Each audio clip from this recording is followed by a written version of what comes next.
sini di waktu ini di awal 2022 ini diawali dengan sesuatu yang negatif dari segi politik dengan mengandalkan media seperti YouTube. Iya, betul. Menurut Abang gimana sih Bang perkembangan selanjutnya gini Bang? Oh, perkembangan selanjutnya, apakah akan ada banyak lagi kebencian-kebencian yang nantinya ditampilkan di media terkait dengan tahun-tahun politik yang bentar lagi akan itu pasti. Untuk selanjutnya, jika seluruh Indonesia atau terutama Kalimantan menerima maaf dia, dia bakalan pelan-pelan akan menaikkan terus ke media dia tadi untuk menjatuhkan lawan supaya dia nanti pada saat pemilihan umum agar suara rakyat bisa diraup dia. Jadi ini kalau dia sudah dapat menerima maaf dari Kalimantan, dia pasti pelan-pelan akan berkelanjutan terus mencari kesalahan di kesalahan-kesalahannya. Kesalahan sama pemerintahan yang sekarang ini. Kalau yang Abang lihat, dia ini lebih kepada ingin menjatuhkan pemerintah saat ini, yaitu Jokowi, melalui apa yang dilakukan seperti pemindahan ibu kota baru dan lain-lainnya, atau memang mau targetnya ke orang Kalimantan menurut Abang? Dia hanya, kalau saya itu dia itu hanya untuk menjatuhkan, memojokkan di presiden pemerintahan tapi Jokowi. Salah sasaran, Salah sasaran yang karena suatu kata tadi, jin buang anak tadi ya, tidak disangka-sangka. Ya, seharusnya dia yang pemerintahan sekarang jadi kena ke ini kata-kata ucapannya tadi. Dan menurut Abang setelah dia itu minta maaf, kira-kira bahkan mengulangi lagi nggak Bang? Karena memang dari kanal YouTube-nya yang Mas Denny lihat, dari aura pribadi dia terlalu pede. Permintaan maaf dari seseorang menurut Mas Denny itu, kalau dia benar-benar minta maaf, dia tertunduk. Tertunduk dan tidak membela diri, itu benar-benar meminta maaf. Tapi beliau berdalih bahwasanya jin buang anak ini begini. Memang dia ucapkan tuh, tapi hal itu adalah suatu pembelaan, seolah-olah itu tidak salah. Itu maknanya sih yang Mas Denny lihat. Kalau Bang Ahmed tuh lihat tuh, apakah kemudian hari setelah kejadian ini? Setelah kejadian ini, jika sudah menerima maaf dari warga Kalimantan, betul-betul sudah memaafkan dia, ke depan harinya pasti bakal terjadi lagi. Ya. Karena mungkin dia untuk daerah-daerah yang lain ini. Dengan kepediannya itu tadi, dia asal menceploskan saja. Ini pasti bakal bisa tidak Kalimantan, bisa nanti ke kota Makassar, ke Surabaya, bisa ke situ nanti itu. Kira-kira apa yang bisa membuat dia jera Bang? Apakah memang suatu tanda tangan di atas hitam di atas putih bahwasanya tidak akan mengganggu keamanan nasional lagi melalui suatu postingan-postingan yang seperti ini, atau gimana menurut Abang? Supaya dia ada efek jerah sama dia. Yang pertama itu tadi tulis hitam di atas putih perjanjian dia. Yang kedua, dikasih hukuman dalam kurungan paling tidak 3 tahun atau 5 tahun penjara, agar menimbul efek jerah untuk diri dia. Ya, tapi kan memang yang diminta sama warga Kalimantan adalah permintaan maaf ya Bang ya? Ya, terutama itu memang ucapan dia yang, kalau bisa permintaan maafnya tadi, warga Kalimantan ingin benar-benar tulus dari hatinya, yang betul dia mengakui salah, bukan berdalih-dalih. Walaupun iya benar sekali. Kalau misalkan tanpa berdalih mungkin kita masih bisa menerima ya Bang. Tapi memang di kanal YouTube-nya sangat disayangkan sekali, ada pembelaan di situ. Iya, itu dia. Walaupun memang permintaan maaf itu kemudian nggak tulus dia. Dia minta maaf itu anggap remeh saja dia sama Kalimantan tadi. Sama yang lagi viral saat ini dia anggap remeh gitu ya Bang ya, menurut Abang ya Bang? Iya. Jadi mungkin dari pendapat Abang ada benarnya juga bahwasanya kedepannya Bang Eldy Mulyadi ini akan mengulangi kesalahan yang sama, ya, apalagi terkait dengan memojokkan Bapak Presiden Jokowi terkait dengan kinerjanya. Bisa tidak ke Kalimantan saja, untuk kedepannya bisa ke kota-kota lain itu, nanti bakal ada yang di. Padahal tujuannya ke satu figur ya Bang. Iya.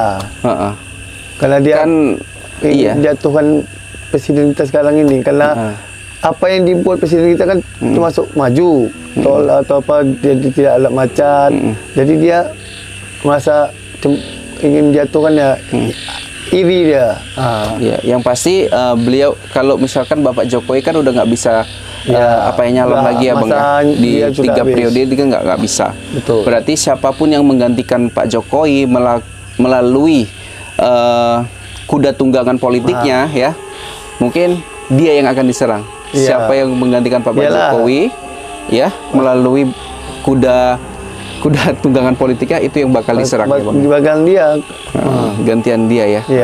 Yang pasti siapa sih yang pintar-pintar bisa ngelobi si Edi Mulyadi ini yang bakal mendapatkan suara.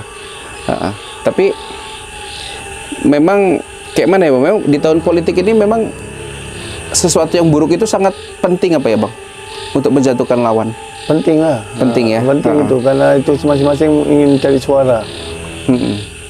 Ingin mencari suara dan mencari nama juga. Ibaratnya masyarakat yang memang membenci si calon ini gitu ya. Biar orang simpati ke dia. Iya. Nah, dari Mbak Elo sendiri, ini kan beberapa hari belakangan ya, tadi juga tokoh-tokoh Dayak di Kalimantan sudah turun tangan Mbak Elo. Meminta Pak Edi itu tidak semena-mena seperti itulah sama masyarakat Kalimantan. Padahal sebetulnya beliau itu hanya keceplosan sebenarnya ya, karena targetnya seperti yang kita bilang tadi bukan itu. Sebenarnya bukan keceplosan, kepedeannya tadi. Malah sebetulnya target dia itu adalah ke kinerjanya Bapak Jokowi gitu. Atas pemindahan ibu kota baru kayak gitu. Nah, menurut Mbak Elo, kekuatan orang Dayak Kalimantan Mbak Elo, seberapa pengetahuan Mbak Elo sih soal kemampuan spiritual daripada masyarakat atau kepala-kepala suku atau yang ahli di bidang spiritual di Kalimantan itu Mbak Elo? Ya, mereka itu pun hampir 50% mereka itu memiliki kesaktian dan tahan terhadap benda tajam ya, dan bisa juga menyantet orang. Gitu. Jadi ya janganlah kita menyepelekan orang, janganlah kita menghina orang, nah janganlah kita menyakiti hati orang. Nah bisa-bisa ya mungkin kalau kedua kali seperti itu bisa tewas di pantai orang Dayak-Dayak itu loh. Ya itu udah jengkel bentar sampai bahkan seperti gorok-gorok di kesalnya itu tadi. Mungkin kalau ada dia di depan mata ya mungkin sudah nggak bakalan hidup lagi itu.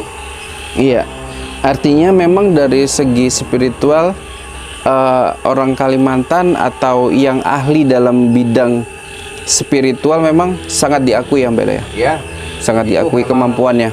Kemampuannya ya tak kalah bandingnya dengan orang-orang yang memiliki di luar-luar daerah seperti itu. Setiap daerah ya ada gitu yang orang iya. Benar nggak Belo bahwasanya kayak spiritual di daerah lain seperti Jawa, Sulawesi, Sumatera itu memang sangat menghormati kekuatan spiritual atau kekuatan gaib dari pemuka-pemuka daripada orang Dayak di Kalimantan. Ya, mereka itu gini Mas Den. Orang yang memiliki kesaktian ini dia tidak mau mengganggu orang.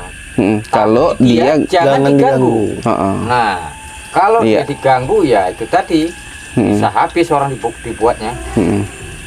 Oh gitu ya. Jadi kalau yang Mbak Elo lihat ini yang lagi viral-viral ini, tokoh-tokoh adat ini turun ke lapangan gitu dengan membawa berbagai macam mungkin alat-alat.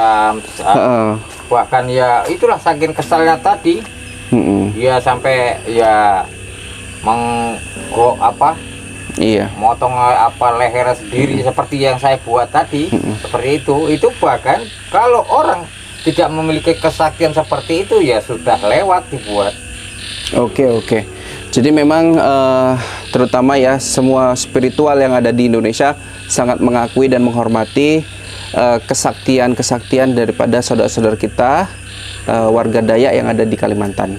Itu yang harus diakui ya.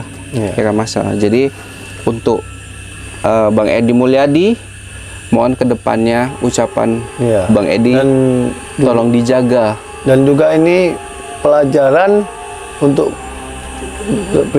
terutama Bang Edi Mulyadi dan para pemimpin atau pejabat-pejabat seperti DPRD, DPR. Jangan asal ceplos kepada rakyat-rakyat kecil. Pejabat-pejabat publik lah atau pendukung-pendukung Ya, jangan dari pernah pasangan tertentu. Menganggap sepele kepada rakyat kecil. Jangan menceploskan sesuka hati. Ini juga pelajaran, terutama pelajaran untuk Bung Edi Mulyadi dan seluruh pejabat-pejabat di Indonesia. Oke. Terima kasih. Oke, mungkin sampai situ aja ya teman-teman perjumpaan kita pada hari ini. Mudah-mudahan apa yang dilakukan Bang Edi Mulyadi ini terhadap warga masyarakat di Kalimantan tidak terjadi untuk warga-warga masyarakat di daerah-daerah yang lain. Ya, Mudah-mudahan. Dari sini saya Mas Denny, Mbah Hilo dan Ustadz Ahmed mohon undur diri. Wabillahi taufiq wal hidayah. Assalamualaikum warahmatullahi wabarakatuh. Mau bisa mati itu lampunya. Sudah